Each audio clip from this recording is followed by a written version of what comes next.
வணக்கம் நண்பர்களே. இன்னைக்கு வீடியோவில் நான் என்னோட மாடி தோட்டத்தோட அப்டேட்ஸ் காட்ட போகிறேன்.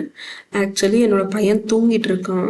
அதனால டொமேட்டோஸ் கொஞ்சம் ஆரஞ்சாக இருந்தது. அந்த டொமேட்டோஸ் குழம்புக்கு வேணும் அப்படின்னு சொல்லிட்டு பறித்து எடுத்துக்கிட்டேன். ஒரு 4-5 டொமேட்டோஸ் தான். மற்ற காய் மாதிரி இருக்கிறதெல்லாம் விட்டுட்டேன். டொமேட்டோ செடியும் காய வந்துடுச்சு. இதுக்கு மேலே காய்கள் காய்க்காது.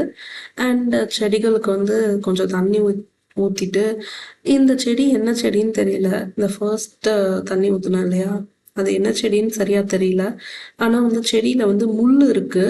பார்க்கறதுக்கு கத்திரிக்காய் செடி மாதிரியும் இருக்கு எனக்கு. ஆனால் அது என்ன செடின்னு தெரியல.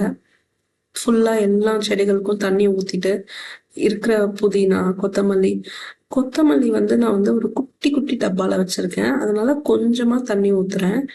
ஏன்னா செடிகள் ஸ்பாயில் ஆயிடும் நிறைய தண்ணி ஊற்றி. அந்த தண்ணி சரியா ட்ரைன் ஆகலைன்னா.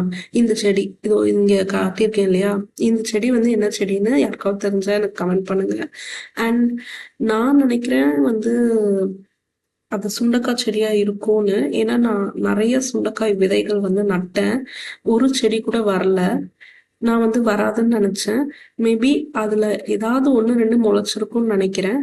அண்ட் என்னுடைய கோவக்காய்கள் மறுபடியும் பூ வர ஆரம்பிச்சிருக்கு. நான் எடுத்து நடவே இல்லை. அதே கண்டெய்னர்ல இருக்கிறதுனால சரியா செடி வரல. அண்ட் இலைகளும் ரொம்ப குட்டி குட்டியா இருக்கு. பூக்களும் நிறைய வராதுன்னு நினைக்கிறேன். பட் ஆனாலும் ஓகே, கொஞ்சமா பூ வந்திருக்கு.